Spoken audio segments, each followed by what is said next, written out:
So, my history with Power Rangers is pure and simple. I grew up with it in the 90s. In the mid 2000s, I kind of basically grew out of it. And then recently, with a dash of nostalgia because life is so damn miserable and I wanted to find any form of happiness, I went back, rewatched Power Rangers, and also watched some of the new stuff simply because I knew it was kind of ending. And I've kind of really enjoyed it, to be honest. I think there's some kind of overall fun stuff that they kind of do, and I've liked, especially with Dino Fury, the kind of the recent cast. I think they've been kind of fine, to be honest. I enjoyed Ninja Steel, Beast Morphos was fun, and as I said, Dino Fury was all right. But this is quite a unique experience here because Cosmic Fury is having to do two things: end a 30-year-old franchise, but also respect that they have a cast and they need to kind of end their arcs and stories. So can they do the two things? Well, let's find out. If you remember how Dino Fury ended, basically Zatos came back after sacrificing himself, basically declaring that Lord Zed has escaped and he has to take the Dino Fury Rangers and take them into space. I really like that cliffhanger, I must say, actually. Quickly just talking about Dino Fury, I thought that was a very nicely done cliffhanger. And I was generally quite excited to see what will continue on to. And obviously that is Cosmic Fury. And I think it does a really good job, actually, of just getting off in the bat. It opens with a really great, nice drone shot, which, generally speaking, I don't like drone shots, but I actually thought it was really good for the show. It really makes it expansive. It was really big. It was in a beautiful, nice New Zealand location. It was all going so well. It was really nice. This is where we see Billy as well. He came back, which was really nice, as well as Mick Carrick, which is a very nice name. With the actor, I forget his name, who's appeared for quite some time in the Power Rangers. He's appeared, I want to say, since SPD. He was obviously Boom in SPD, so he's appeared in quite a few stuff, mostly voiceovers stuff, but he's appeared in quite a lot of stuff. So it turns out those two know each other. Billy and Mick have actually been kind of travelling about in space for a good bit. It's still the same returning cast as well, who I think they're all pretty decent, to be honest. I actually quite like the cast. I'm going to say it right now, I actually think the actor that plays, I think it's Zatos is how you pronounce his name, I think he actually suits playing a more Gandalf-type role than actually the leader, because that was my issue with Dino Fury. I didn't really find him as a good Red Ranger because I couldn't find people could talk to him well. And I think as a leader, you need to have someone who's, you know, is good at communication and is good to kind of connect with people. And it's actually the one thing I like about Amelia when she becomes the Red Ranger, because I think she's actually really good as that. Because you see in the kind of first couple of episodes, the first couple of episodes is really good at just kind of, the team is breaking down. And I think they do a good job of Amelia stepping up to that and kind of basically helping everyone out. So the first thing I really want to talk about is actually the pacing, especially in the first 3 to 4 episodes, especially those first 2-3 episodes. The pacing, it moves very quickly, weirdly quickly for Power Rangers. If anyone knows, there's no point in lying, most of Power Rangers is mostly filler, but they do a really good job of just, it really just gets going very quickly. You know, they get the new Megazords in the first episode, and most of that first episode is set on that kind of big battlefield where we see Lord Zed has returned with Squid Inc., which I quite liked. Those villains, I actually thought they were quite good, with an influencer as well now that we have, which I thought was interesting. So, you know, in that first episode, you know, you had that big battle, which I thought was really nicely done. They went to Zordania, I think that's how you pronounce it, where the Shogun Megazord was from, which was way back in season 3 of Mighty Morphin, which I thought was a really nice nod. So you had that, you know, you had the Morphin Masters have now been captured. They managed to take their powers, so they're kind of gone, but they did leave one staff, which they used to get the Shogun Megazord. So there's a lot of stuff happens in that one episode. You know, Zatos gets, you know, he disappears, he's gone, and obviously when they go to get the Shogun Megazord, the Black Ranger, and I forget his name, that's terrible. He loses his arm, which was really quite dark for Power Rangers, I must say, how that was handled. I thought that was really done quite well. I liked all that stuff. So episode 1 was good. Episode 2 was also quite good. I'm struggling to remember some of the stuff because so much happens, but as it says, like 1, 2, 3 kind of move in a really good pace. In fact, the biggest thing from episode 2 is they kind of go back to Earth, obviously, and that was when they had a lot of the supporting characters kind of come back, and they're fine. I'm not the biggest fan of them. I understand, you know, you kind of it's also needs to respect that it is a sequel to Dino Fury, so I like that they kind of did that very much. Like, you could go back to the Zordon era and they still continued. Bulk and Skull is a good example. So it's that sort of stuff. And in the meantime, all this, I like, there's a little moment where Mick gets the power of the Ninja Steel Red, which I quite liked. So it was nice that they had a nice mix of kind of the different eras a little bit. Bar from the Disney era, if I'm honest, there's really kind of there's no Ranger that represents that era, which I thought was a bit of a shame. They could have done something, I think, nice there. But yeah, so when you get to the course and through the kind of middle of the season, I'm kind of half and half. It kind of dips the momentum, but it kind of doesn't. It's a weird one. I really like episode 5 where they have to disguise as a monster band. I thought that was quite fun.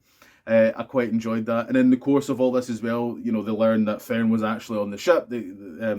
So like their base is also a spaceship as well, as you do. that kind of happens. So yeah, there's a lot of stuff to kind of.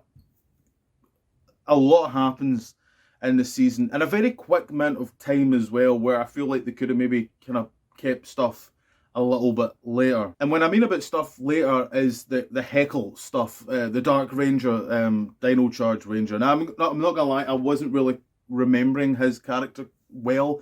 I don't remember much of Dino Charge, so I was a bit confused, but I still think they did a fine job where, as someone who doesn't really know that character well, I kind of knew what was going on. He was being a spy, and I was fine with that stuff, and I thought the costume looked good as well.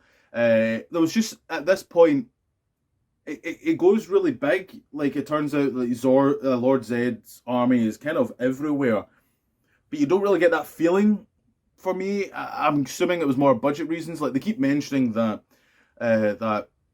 Lord Zed has his army everywhere, and there's prisons everywhere, and apparently also now Power Rangers are getting taken, and you don't see it, so it feels a bit kind of, I don't know how to explain it. It kind of feels already anticlimactic before it's even got to the climax, and it just feels very, don't tell me, show me. But then I could understand maybe if it's just budget reasons. But if that was really the case, I would have rather they took out the Dino Fury supporting cast, if I'm honest, because I feel like the grand majority would rather have seen other returning Power Rangers than characters that they don't really kind of care about, because a lot of the comments I see is they can't really be bought with the Dino Fury supporting cast, and I can understand why. And luckily they kind of got rid of a lot of the comedy, to be fair, so that wasn't kind of too bad. But I feel like, for me, the peak of the season was episode 7, Operation Seasoning. I remember the name, because it was a good episode, and I like how it was done and how they used, is it Solus? I'm not great with the names of the new stuff, I apologise. But the dinosaur kind of character, and how they used her as a kind of a decoy. And I liked all that sort of stuff. I thought that was really quite good. And obviously at the end, where I think it is the last time where Billy is obviously fighting as a ranger in the season, and you see him with the Dark Ranger, which I thought was quite nice that they kept them together. And it was very much a kind of forever blue moment of having two Blue Rangers together. I thought that was quite nice, keeping them together. It would have been maybe nice to have, but obviously that's not till later. It would have been maybe nice to have, obviously, the Cosmic Blue Ranger, Ollie, I want to say, later in the season. That would have been nice, but obviously that's just not how it went. And then we get to the last 3 episodes, and this is kind of where I was starting to kind of fall out with the show, and I thought it was a bit of a shame, because it starts so strong, and then it's a bit kind of, it's almost a little bit villain of the week in the middle, but I was fine with that, to be honest, because it still felt overall connected. We saw also Fern get the Orange Ranger, which was kind of cool, to be honest. I liked seeing, for the first time, a proper Orange Ranger. The closest we got was, obviously I mentioned, was Boom, but that was actually more, it was a dream, it wasn't actually real. I find the last 3 very kind of, it just like for instance, Billy just kind of disappears all of a sudden. He just feels like he's just not there at all, apart from a couple of screens, which I think was a bit of a shame that he wasn't. The Dark Ranger also goes, and I thought he was going to continue maybe, and same with Mick I thought he was maybe going to come back as a Ranger, but they just kind of don't, and they just kind of focus on the Cosmic Fury Rangers, which I can understand. It is their show, but obviously as a fan, it would always have been nice to maybe seen more, but we just kind of don't. And obviously by near the end of the season, which I feel might be the thing that might be the most kind of controversial thing about the season, there is actually quite a big twist that it turns out that the Squid Ink villains are actually were kind of using Lord Zed as a ploy, and actually ended up capturing him and using him, and going to use his power because he absorbed all the Master Morphers together, and he was going to use them and kind of use the opposite of what happened with Zordon. And I was half and half when that happened. I enjoyed it more the second time I watched it. I think it was a bit better the second time, but the first time I was so disappointed. I was like, just maybe wanted a relatively big battle. I would have been fine if it was literally just, see, even if it was just the Cosmic Fury Rangers, Billy, the Dark Ranger, and Mick, I would have been fine with just that. I really would have. They were already in the season. They were already established, so it would have been fine if they were fighting Lord Zed and a couple of his minions or something. I would have been fine with just that, just something.